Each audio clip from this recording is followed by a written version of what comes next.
Hi, Sagittarius Sun and Rising. Welcome to your April 2023 Astro Update. It's Raina here. So, as we begin the month of April, we have a lot of energy crammed into that fifth house.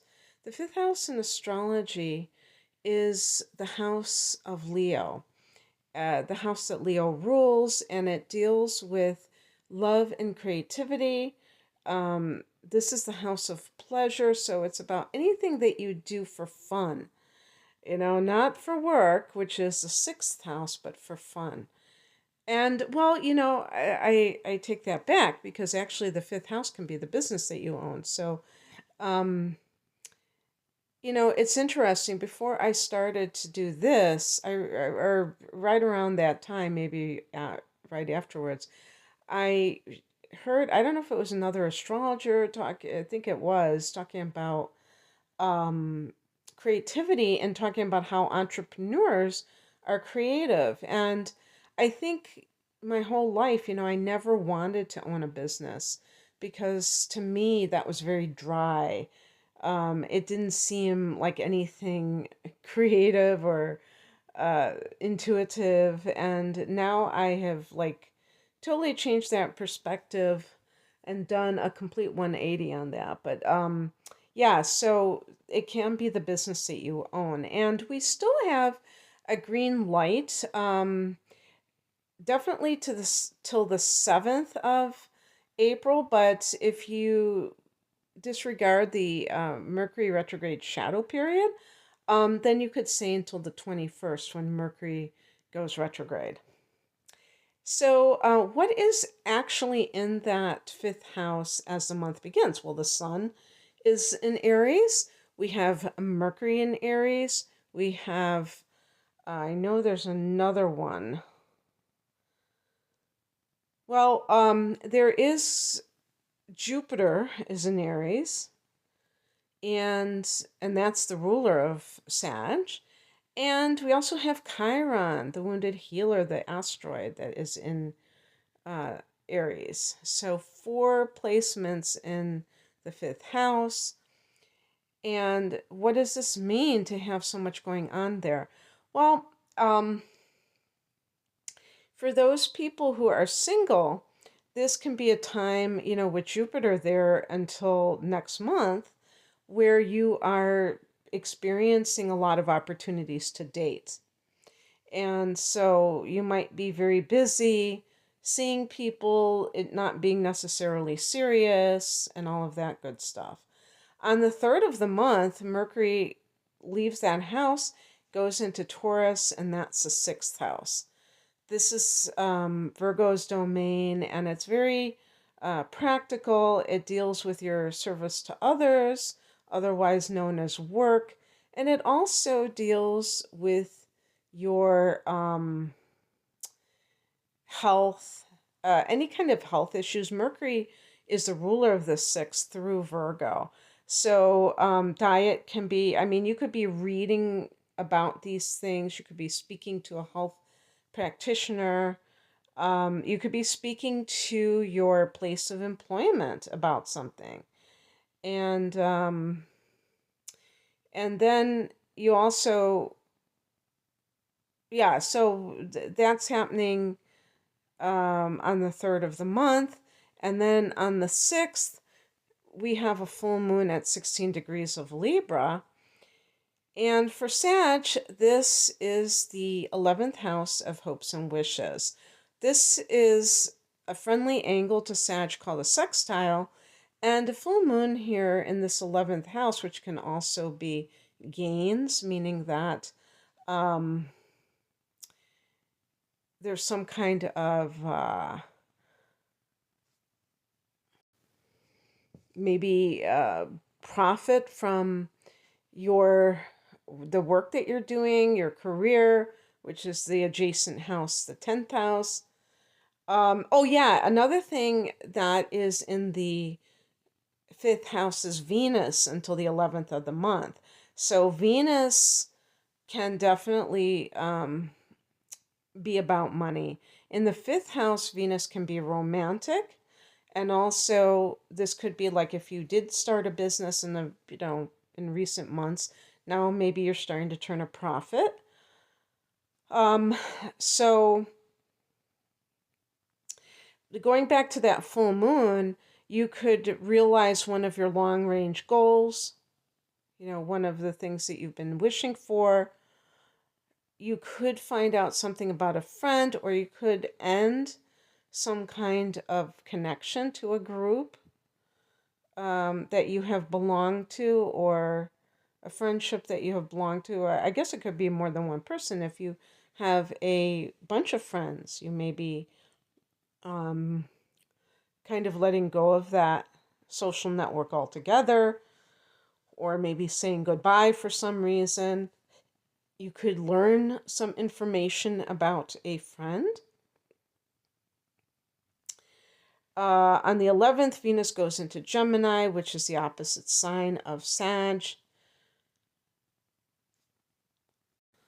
Okay, I have to correct something. I said Venus in the 5th house. I meant the 6th house. And then it's going into the 7th house. So Venus in the 6th house could be love on the job.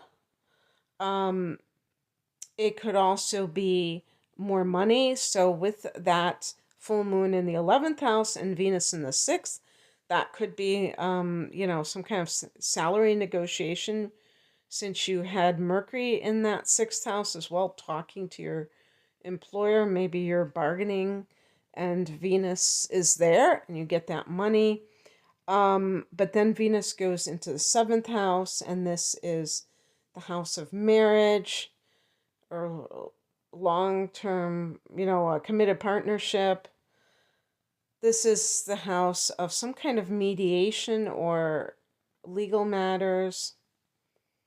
So Venus here can bring harmony, can bring financial gain from this area. If you have clients, one-on-one kinds of connections with people, that could be going very well. And maybe there's money that you're getting from them.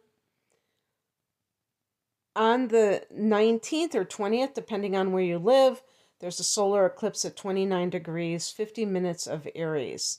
So that's going to be in that 5th house, and that will be, very potent as far as I'm concerned, because it is at such a late degree of the sign of Aries, or just any sign. I feel like that's really encapsulating what this transit has been about, with the sun going through there. But a solar eclipse in the 5th house can bring new beginnings in terms of creative projects, love matters, and also anything that you do in your spare time, your hobbies and whatnot. Maybe you're expanding that in some way.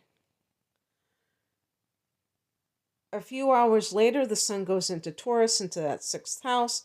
And there's a stark contrast between the 5th house and the 6th house, because the 5th house is fun and games, and then the 6th house is work. So it's really kind of getting down to brass tacks after having your fun. And organization and all of that Virgo kind of good stuff. On the 21st, we have a Mercury retrograde at 15 degrees of Taurus in that 6th house. And there could be some kind of negotiations that break down for some reason. If any work-related issues, if you feel like there is some kind of slowdown for some reason, do not fret, because this is going to turn around in May. So it's just a matter of dealing with going with the flow and dealing with what comes up. Sometimes Mercury retrogrades can come and go, and it's pretty painless. There aren't many things that happen. I have had, probably more than one that were like from hell, But I've had other times when it wasn't even a Mercury or Mars retrograde, and there were snafus with my machinery, my technology. So, and I mean multiple things happening, the perfect storm kind of things. So these types of things um, sometimes happen when there isn't a Mercury retrograde. The point of all of that is also to rethink matters of that house. So if this is in your sixth house, it may be um, rethinking the work altogether, because you may wonder, like, okay, what is this really doing for me? If you're getting into it at a deeper level, actually, you also have Uranus in Taurus, and Uranus is all about freedom. So, for those of you who are 9 to 5ers, having Uranus in the sixth house can make you really,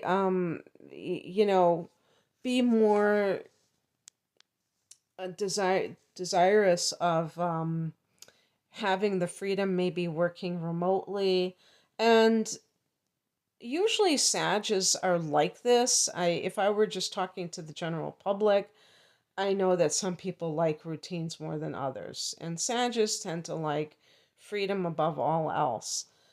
There might be a few of you outliers who really can't stand having open-ended time. You really like having everything scheduled.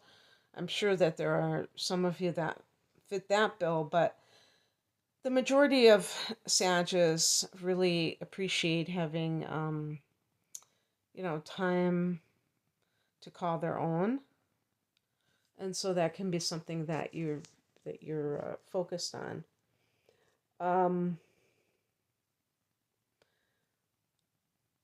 Mars is in Cancer all month long. Mars has, you've had Mars in your seventh house for, I'm recording this in March before Mars leaves the sign of Gemini, and it's been in Gemini for 7 months, which for Sag is the seventh house. So we welcome the advancement of Mars. I mean, everybody should, because this is a personal planet that can have quite an impact on us personally. And therefore, when it stays stuck in one place, you may feel stuck in one place in that particular area of life. So this is a good thing, and it's going to be in that eighth house, which is, the house of Scorpio in astrology. So Mars is one of the rulers of the eighth house. And when this happens, there may be added activity in the area of other people's finances. For some, this could actually be uh, of the more combative variety, where you're dealing with um, some situation that has to do with fighting over money. And not that, you guys, you Sages are going to be like on the front lines, just like, yeah, I want to have a piece of this pie, but you may simply be concerned that somebody's trying to take it from you, and you might have a legitimate reason to be concerned. There's some different possibilities what might be going on there, but the bottom line is that you could be doing something about it. And the other thing that could be happening too is that you're taking some kind of course that might have a metaphysical or shamanic angle to it. Metaphysical, it could be astrology or tarot or, shamanism. And maybe you're very busy with your studies. And, I always see like this physicality with Mars. So maybe it's even something on the physical level, like some kind of healing modality that has a physical component to it in some way. I was thinking of Qigong or something like that. I don't know. I don't know if that would be eighth house, but I think it could be. Okay, that's what I have for you, Sag. I hope that this resonated. If you would like a personal reading, the link is below. Take care. Bye.